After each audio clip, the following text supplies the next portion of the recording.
Welcome back to my YouTube channel. At kung baguhan ka pa sa aking YouTube channel, huwag mong kakalimutan na i-like, share, and subscribe. And syempre, click the link button para updated ka sa aking mga video.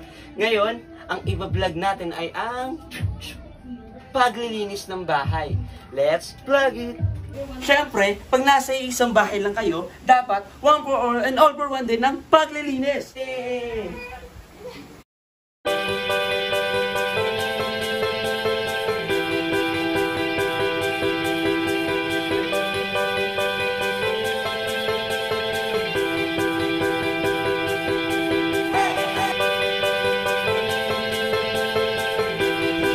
Oh, bakit dalawa lang tayong natira? Asan sila? Wala? Wala. That's right.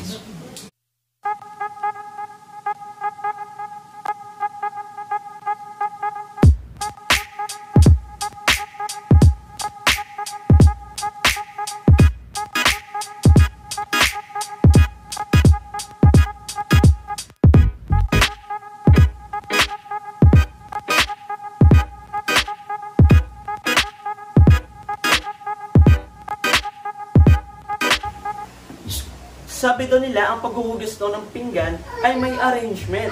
Nauuna daw ang baso, susunod ng kutsara, plato, at kaldero.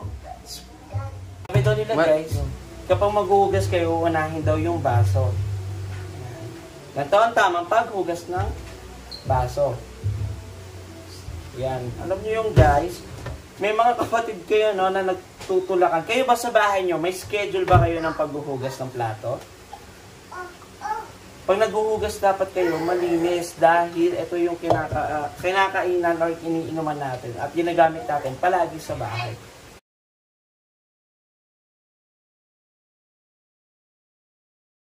Yan. Kapag naghuhugas dapat ng plato, dapat yung baso pag nilalagay mo sa batya, nakataob para tumutulo po dito yung tubig pag ilalagay nyo na doon sa lalagayan nyo ng plato.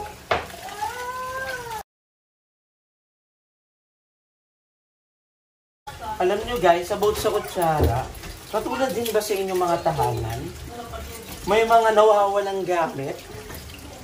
Yung tipong pati kutsara at tinidor, nauubos?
Nice, natapos na tayo sa paghuhugas ng plato. Ngayon, imamap naman natin ang sahig. Dapat ang basura inilalagay sa labas. Di nyo ba alam, pag naglilinis kayo ng bahay, nagiging dancer kayo. Lalo kapag umahawa kayo,